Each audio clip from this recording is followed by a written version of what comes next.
Herkese merhabalar. Çiçeğin tariflerine hoş geldiniz. Bugün sizlerle birlikte bıldırcın pişireceğiz. Eğer kanalıma ilk kez geliyorsanız ya da kanalıma henüz abone değilseniz, kanalıma abone olup bildirim zilini tümü olarak işaretlerseniz yayınlayacağım harika tariflerden anında haberdar olabilirsiniz.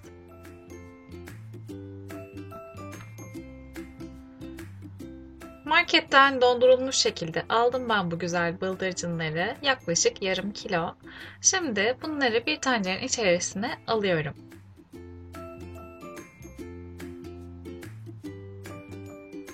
Üzerlerine 4 yemek kaşığı kadar domates konservesi ekliyorum.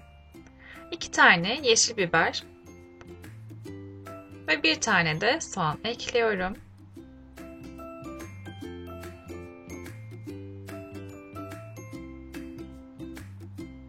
Bir tatlı kaşığı kadar tuz ve 1 su bardağı da su ilave ediyorum.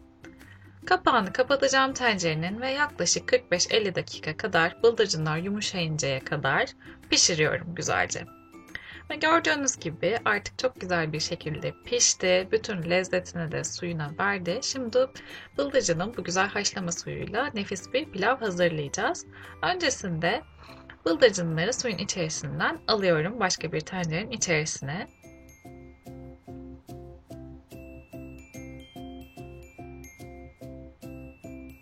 Kalan suyu göz kararı olarak ayarlayabilirsiniz ya da ölçebilirsiniz bulgurunuzun su çekme oranına göre. Ben bir kase bulgur kullanıyorum ve 2 kase de toplam bıldırcın suyu var şu an tencerenin içerisinde. Ve bulgurumu döktüm. Şöyle bir karıştırıyorum. Pilav suyunu çekene kadar pişireceğim. Ardından üstüne şöyle güzelce 2 yemek kaşığı tereyağı erittim. Gördüğünüz gibi köpük köpük oldu.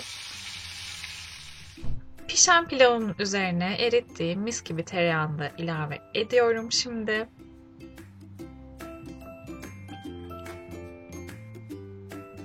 Ve pilavımı güzelce karıştırıyorum. Bıldırcın nasıl pişirilir diye soranlar için ya da bıldırcın pişirirken farklı tarif arayanlar için şahane bir tarif gerçekten. Özellikle bıldırcının suyuna pilavını pişirdiğimiz için çok ama çok lezzetli bir bulgur pilavı hazırlamış oluyoruz. Değişik, farklı bir lezzet kesinlikle tavsiye ediyorum. Şimdi hazırladığımız bu pilavı güzelce geniş bir tabağın içerisine aldım. Üzerine de bu minnoş bıldırcınları yerleştirdim ve artık yemeğimiz servis için hazır. Deneyecek herkese şimdiden afiyet olsun diyorum. Bıldırcını nereden aldığımı merak edenler olursa eğer yorum kısmında sorarlarsa onları cevaplamaya çalışırım. Ve denedikten sonraki yorumlarınızı da mutlaka bekliyorum. Eğer kanalıma abone değilseniz de kanalıma abone olup videoyu beğenerek bana destek olabilirsiniz. Şimdiden destekleriniz için çok teşekkürler.